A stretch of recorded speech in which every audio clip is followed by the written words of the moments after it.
Bonjour, monsieur Jean-Marc Teliano. Oui, bonjour. Monsieur Teliano, il y a quelques jours, vous avez lancé une pétition pour demander la destitution du président Alpha Condé. Qu'est-ce qui a prévalu cette décision, monsieur Teliano? Merci pour m'avoir donné l'opportunité de m'exprimer sur ce sujet. C'est parce que nous en avons ras du poil. C'est la répétition des parjures commis par M. Alpha Condé qui m'a poussé de lancer cette pétition. Et cette pétition est un acte citoyen. En ma qualité de député de la République, élu du peuple, j'ai été investi de la confiance de ce peuple, de défendre leur intérêt. Bon, si je vois quelqu'un, et pas le moindre, le président de la République de Guinée, qui a juré le jour de sa prestation de serment, qui va respecter la Constitution, et la fera respecter, et que le même président de la République, aujourd'hui, foule la Constitution du pied gauche, là, nous ne l'allons pas laisser. C'est une première en Guinée. Mais je sais que ça va aboutir. Je suis sûr que Alpha Condé sera destitué pour une fois en Guinée. Parce que j'aurai le soutien de tout le peuple de Guinée, épris de paix et de justice. Vous dites que vous êtes sûr que ça va aboutir. Comment cette pétition peut-elle aboutir? Oui, parce que j'ai mis la pétition à la signature du peuple de Guinée. C'est comme un référendum. C'est sur tous les sites. J'ai créé les liens pour qu'il y ait des adhésions, pour que les gens signent. Et déjà, parce que la loi dit qu'il faut un dixième pour que la pétition soit acceptée. Déjà à nos jours, avec la complicité, le concours de mes confrères députés du groupe auquel j'appartiens, nous sommes presque à 40. Et même le camp d'en face sont en train de signer alors là la pétition. Et je ne me suis pas arrêté seulement aux députés. J'ai appelé toutes les organisations socio-professionnelles, les syndicats, les médias privés et publics, malgré que vous ne devez pas vous impliquer dans les systèmes. Mais ça, ce n'est pas politique, c'est un acte citoyen. Vous êtes citoyen, vous avez droit au respect de votre dignité. Vous avez droit au respect. Vous vous battez pour que vos lois et votre constitution soient respectées. C'est un acte citoyen. Donc vous devez vous battre. Vous avez le droit de vous battre contre la misère, contre la mauvaise gouvernance, contre l'impunité, contre l'injustice. Ce n'est pas Jean-Marc que vous soutenez, c'est vous-même que vous soutenez. C'est à cause de ça, je suis sûr que ça va aboutir. Et je sais, pour une fois, que nos institutions judiciaires diront le droit, et cette fois-ci le droit, et je suis sûr d'être accompagné. Honorable Jean-Marc Teliano, aujourd'hui, l'actualité brûlante, c'est votre reconduction à la tête de la commission fonction publique. Comment avez-vous accueilli cette nouvelle? D'abord, c'est de remercier mes confrères députés, mes pairs, qui m'ont renouvelé leur confiance. Parce que très franchement, je vous dis que les élections ne sont pas passées à ma présence, je n'étais pas là. J'étais parti pour faire un contrôle pour mon état de santé, parce que tous les Guinéens sont malades. Il ne faut pas s'oublier. J'étais parti faire un contrôle de routine chez mon médecin, que l'élection a eu lieu. Donc si j'ai été reconduit, parce que j'étais président de cette commission pour le compte de l'Alliance républicaine. Aujourd'hui que les visions ont changé, nous n'avons plus la même vision, parce que moi, je suis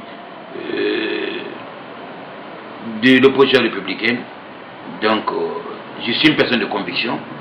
Je ne change pas ma position. Donc, je me suis retourné parce que, vous savez, la politique est une question de conviction. Et la politique n'est pas une course de vitesse, c'est une course de fond. Donc, si derrière moi, mes pères ont compris que peut-être j'ai un savoir-faire et qu'ils pouvaient renouveler leur confiance, de passage, c'est un remerciement. Je n'ai pas été surpris, pas du tout, parce que je sais au moins, je suis la personne aussi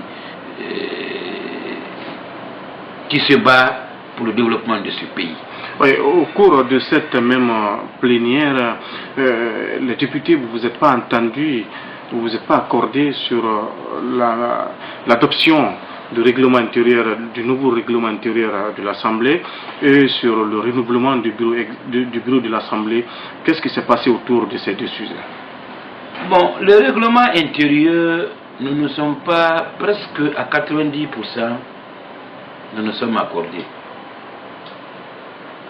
Le hic, c'est la proportionnalité et la majorité. Dans tous les parlements du monde entier, c'est la proportionnalité qu'on parle. Ou si vous n'êtes pas d'accord de la proportionnalité, même si vous devez parler, et c'est ce que nous nous sommes entendus de la majorité, il faudrait trouver une formulation pour que la proportionnalité ressorte, c'est-à-dire que le poids des différents groupes ressorte dans l'ossature même du règlement intérieur.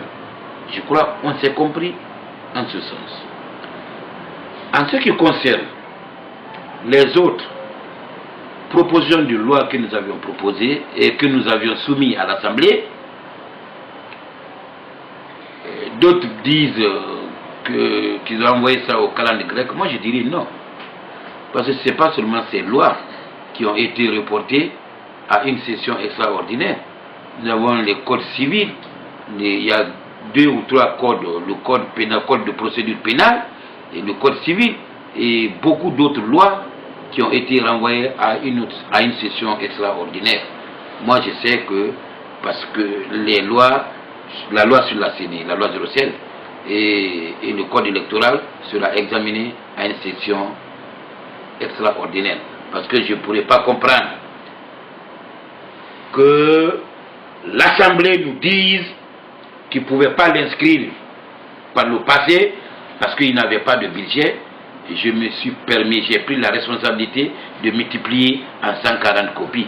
Une Assemblée nationale qui dit qu'il n'a pas de budget pour multiplier les copies, une loi à 140 copies, c'est un député de la République qui veut l'avenir de ce pays,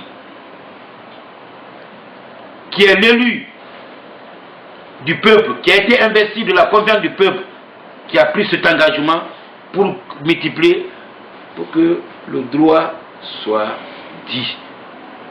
Je l'ai fait, je ne peux pas comprendre que cette loi ne soit pas examinée. Je suis sûr qu'à la session prochaine, la loi sera examinée.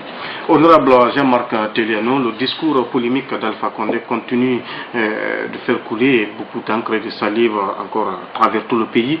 Quelles peuvent être les conséquences de ce discours d'Alpha Condé sur la communauté mandingue, votre avis? Oui, si on sème le vent, on récolte la tempête. Alpha a sémé le vent. Il doit récolter la tempête. Alpha n'est pas sa première.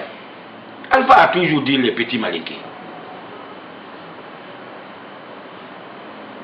Alpha a toujours stigmatisé une ethnie. Ça vous surprend que Alpha dise que les malinqués, les 4 malinqués sont malhonnêtes? Ça vous surprend? Alpha a traité tous les Guinéens de malhonnêtes ici. C'est nous les Guinéens, c'est nous qui devons nous lever comme un seul homme, bien sûr, par des voies légales, pour mettre dehors Alpha Condé. Alpha Condé s'est permis ici je profite de votre antenne. J'ai été ministre d'État, ministre de l'Agriculture, quand j'ai voulu organiser la campagne agricole au Fouta. Un président de la République qui me dit de ne pas organiser une campagne agricole au Fouta que parce qu'il n'aime pas les Peuls, parce que les Peuls ne l'aiment pas. Une raison de plus, j'ai dit à M. le Président, une raison de plus, nous devons organiser cette campagne agricole là-bas pour les rapprocher de nous. C'est pourquoi quand les gens disent que Alpha est un politicien, je dis non, Alpha n'est pas un politicien. Parce qu'un politicien, un vrai politicien, ne doit pas agir comme ça. Regardez le cas de Ousmane Kaba, malgré que vous ne m'avez pas posé la question. Le cas de Diawara, le cas de Makandera. Hier, c'est eux qui ont crié fort que l'UFDG était antidémocratique. Alors que l'UFDG a respecté toutes les procédures pour amener les deux protagonistes, pour amener les deux frères ennemis. Mais ça n'a pas marché. Il y a eu l'avertissement, il y a eu la suspension, il y a eu l'exclusion. Au moins qu'on ose dire aujourd'hui que l'UFDG est démocratique. Si l'UFDG n'est pas démocratique, ce n'est pas le RPG qui le sera. Qui, sans le B.A.B.A., on connaît le B.A.B.A. d'un parti politique, il parle du RPG Arc-en-Ciel, qui n'existe même pas. Le RPG Arc-en-Ciel, c'est un congrès qui désigne un président. Où est le président du RPG Arc-en-Ciel? Qui me le montre? Il n'existe pas. Ils prennent des décisions pour exclure les gens. Mais je sais, moi je trouve ça déjà illégal.